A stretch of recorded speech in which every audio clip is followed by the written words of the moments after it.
কালকে কালকে 16 ডিসেম্বর থেকে কি আনঅফিসিয়াল মোবাইল বন্ধ হয়ে যাবে? কোন কোন মোবাইল বন্ধ হবে? তাহলে কি আমরা কি করব? মোবাইল বন্ধ হওয়া থেকে বাঁচাতে হলে আমাদের কি করতে হবে? চলুন আজ খুব সহজ ভাষায় বিষয়টা বুঝে নিই। আপনার মোবাইল এটা আনঅফিসিয়াল, কিভাবে অফিসিয়াল করবেন? আপনাকে একটা মোবাইল গিফট করেছে কেউ, কিভাবে অফিসিয়াল করবেন? এক কথায় আপনার মোবাইলটা এত টাকা দিয়ে কিনেছেন, তারপরেও অবৈধ কেন, এবং এই ফোনটা আনঅফিসিয়াল কেন, কিভাবে অফিসিয়াল করতে হয়, সবকিছুর বিস্তারিত আজকের এই ভিডিওতে থাকবে। আর যারা বিদেশ থেকে মোবাইল আনছিলেন অথবা পাঠাবেন ভাবতেছেন, তারা কি করবেন এটাও কিন্তু জানতে পারবেন এই ভিডিও থেকেই। তো চলুন আমরা মূল ভিডিওতে চলে যাই।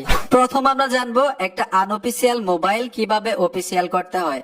আপনি কি মোবাইল কাস্টমার কেয়ারে যাবেন? আপনি কি মোবাইলের কাগজপত্র নিয়ে কোথাও যাইতে হবে? আপনি কি মোবাইলের কাগজপত্র কোনো অনলাইনে জমা দিতে হবে? কিভাবে আপনার মোবাইলটা অফিসিয়াল হবে? প্রথম বিষয়টা হচ্ছে এইটা। 16 ডিসেম্বরের আগে যতগুলো মোবাইল আমরা নিছি, ধরুন আপনি একটা ফোন কিনছেন মার্কেট থেকে, সেই মোবাইলটা আনঅফিসিয়াল নিছিলেন 2000 টাকা কম পাওয়ার জন্য।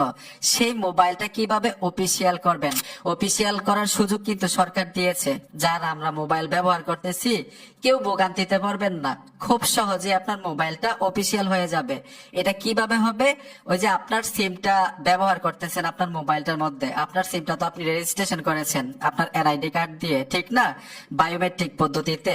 তো আপনার সিমটার আন্ডারেই কিন্তু আপনার মোবাইলটা রেজিস্ট্রেশন হয়ে যাবে, অফিসিয়াল হয়ে যাবে অটোমেটিক, যদি 16 ডিসেম্বরের আগে আপনার মোবাইলটার মধ্যে নেটওয়ার্কের যুক্ত থাকে। তার মানে হচ্ছে যদি সিম চালান আপনার মোবাইলটা দিয়ে, আপনার মোবাইলটা অটোমেটিক 16 ডিসেম্বরের আগে রেজিস্ট্রেশন হয়ে যাবে, মানে অফিসিয়াল হয়ে যাবে। এই বিষয়টা অবশ্যই মাথায় রাখবেন।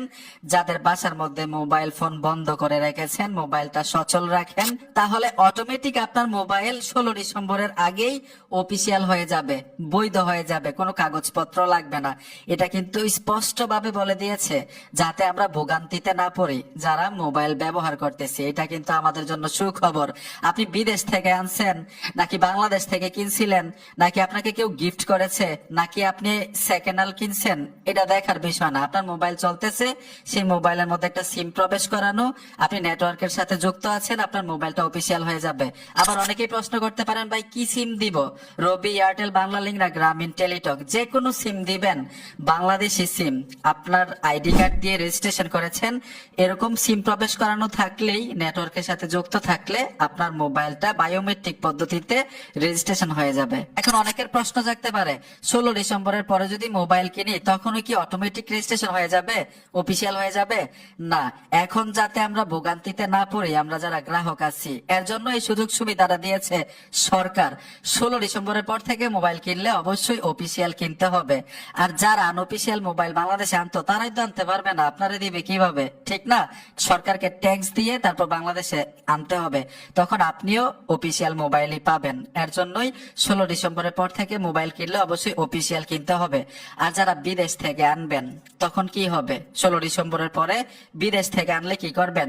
যে শপ থেকে নিবেন, যে মার্কেট থেকে নিবেন, ওই শপের একটা অবশ্যই সেল রিসিপ্ট থাকতে হবে। আপনি যে মোবাইলটা কিনছিলেন, আপনার নাম, ছবি, আইডি কার্ড ইত্যাদি আপনার জমা দিতে হবে। তারপর আপনাকে ট্যাক্স টোকেন দিতে হবে। এই কাগজপত্রগুলো নিয়ে আপনার বিদেশি মোবাইলটাকে বৈধ করতে পারবেন, অফিসিয়াল করতে পারবেন। তবে বিদেশ থেকে আনার পরে মোবাইলটা, ধরেন 16 ডিসেম্বরের পরে বিদেশ থেকে আনলেন, 1 মাস সচল থাকবে। 1 মাস বাংলাদেশের সিম ভরে প্রবেশ করে ব্যবহার করতে পারবেন, নেটওয়ার্ক পাবেন।